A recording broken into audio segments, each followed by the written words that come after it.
Sesudah itu naiklah Yesus ke dalam perahu lalu menyeberang.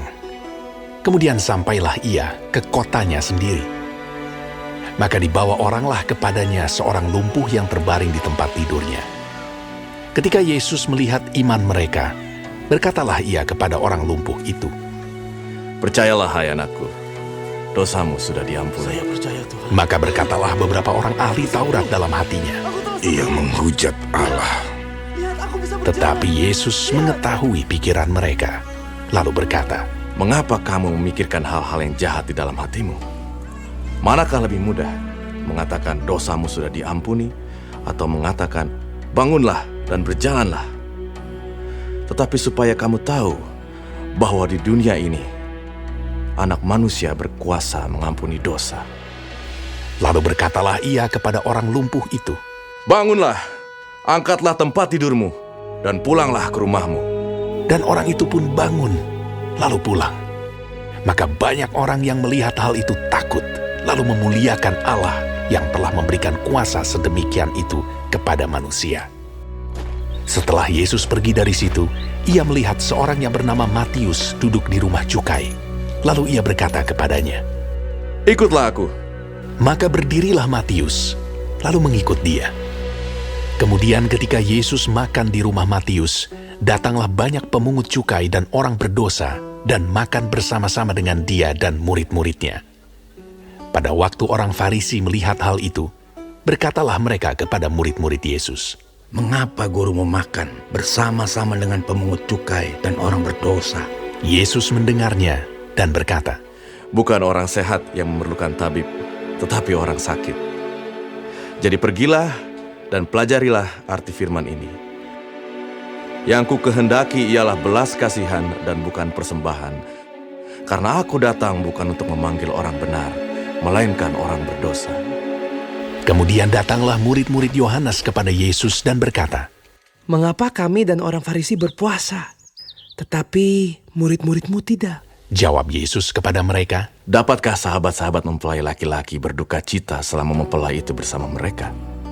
Tetapi waktunya akan datang, mempelai itu diambil dari mereka, dan pada waktu itulah mereka akan berpuasa. Tidak seorang pun menambalkan secari kain yang belum susut pada baju yang tua. Karena jika demikian, kain penambal itu akan mencabik baju itu, lalu makin besarlah koyaknya.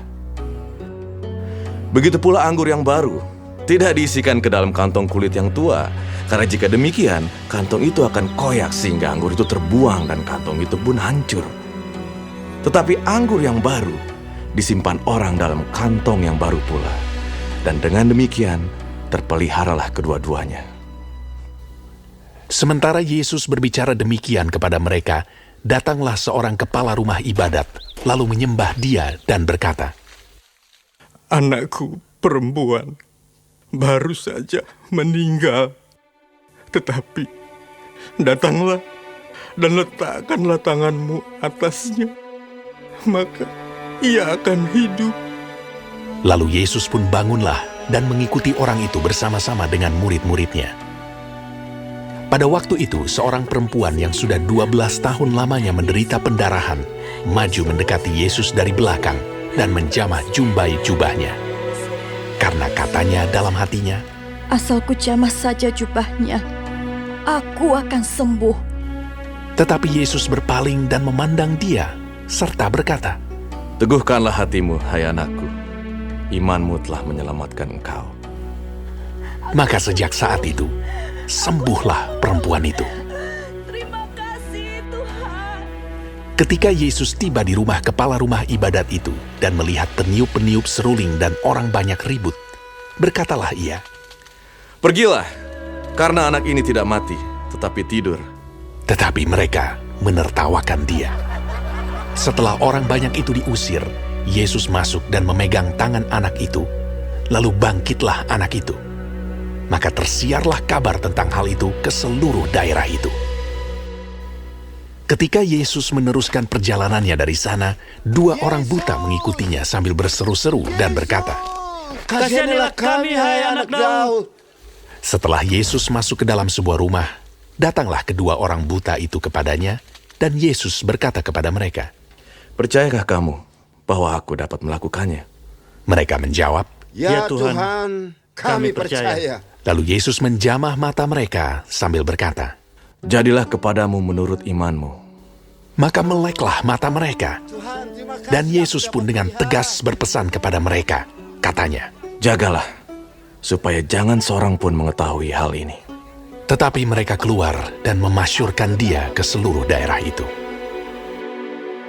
Sedang kedua orang buta itu keluar, dibawalah kepada Yesus seorang bisu yang kerasukan setan. Dan setelah setan itu diusir, dapatlah orang bisu itu berkata-kata. Maka heranlah orang banyak, katanya. Yang demikian belum pernah dilihat orang di Israel.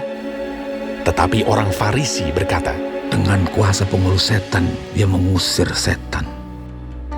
demikianlah Yesus berkeliling ke semua kota dan desa. Ia mengajar dalam rumah-rumah ibadat dan memberitakan Injil Kerajaan Sorga, serta melenyapkan segala penyakit dan kelemahan. Melihat orang banyak itu, tergeraklah hati Yesus oleh belas kasihan kepada mereka, karena mereka lelah dan terlantar seperti domba yang tidak bergembala. Maka katanya kepada murid-muridnya, Tuayan memang banyak, tetapi pekerja sedikit. Karena itu mintalah kepada Tuan yang empunya tuayan, supaya ia mengirimkan pekerja-pekerja untuk tuayan itu.